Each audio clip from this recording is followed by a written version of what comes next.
fine. That works fine. I don't prefer them that way.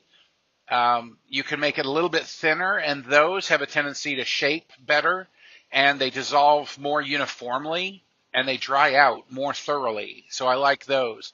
So you want to take the plaster of Paris mix down to about where it's like wallpaper paste, and it doesn't have the kind of form that would stand up in a spoon or spatula, ladle. What you're looking for is a consistency of plaster of Paris that would basically be able to be poured. I make my pH pills in popover and muffin tins, and they don't need to be, they need to be cleaned, but they don't need to be oiled or anything, because when the pH pills are completely dry, they shrink very slightly, less than a millimeter, but they shrink, and that pulls them away from the metal in the pans. And so once they're completely dry, they will pop out. I've dried the pH pills in the oven, and that works okay, but honestly, there's no substitute for just time. Pouring them out, letting the tins dry. You can heat them if you want to, but just leave them sitting around for a couple of days, and the pH pills will dry. When you pick them up, they feel light in your hand compared to the size they are. You'll go, wow, that's light. And that's when they're completely dry. They're kind of chalky.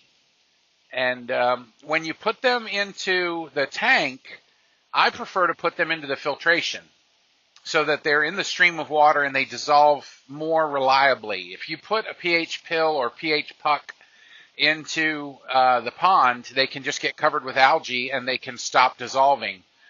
In the main water flow or in the waterfall or in the filtration system, they have a tendency to dissolve in a predictable fashion. If the water is very alkaline, they're going to dissolve very slowly. If the water is acid or depleted in carbonates, they're going to dissolve a lot faster.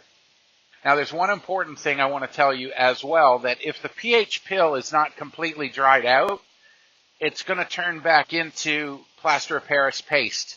You'll see it stacking up on the bottom of it'll be like the pill is dissolving, but not really dissolving. It's like just turning back into the plaster of Paris powder on the bottom of the tank or on the gravel or in the waterfall, as opposed to just slowly dissolving into the water. When you've done it right, the plaster of Paris liquid can be poured and forms a very nice uniform filling for the muffin tin, and then bubbles a lot when you put it into the tank, and then very, very gradually dissolves and does not turn back into the powder on the bottom of the system. Nice thing about plaster of Paris pucks is that when they're working, you can see them, and when they have expended all their carbonates, they're gone. So if you see them laying around in the filter, then you know you're protected as far as your pH. And when the pH pills have dissolved, you know it's time to add more. They're inexpensive to make. It takes a little bit of time, but you can make a whole bunch of them all at once. I make mine in muffin tins and popover tins, which I buy at Goodwill for like $3 for a dozen.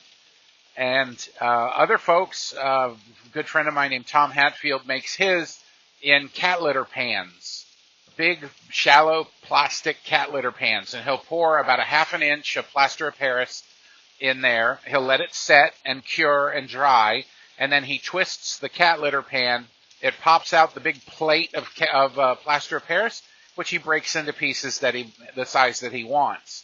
That's also a very good way of doing it. So that's the pH pill. I think that about covers it. If you have any questions or concerns, comments, input, please let me know in the comments for this, and or visit me at drjohnson.com or koivet.com. And if you need any help, let me know. Thanks.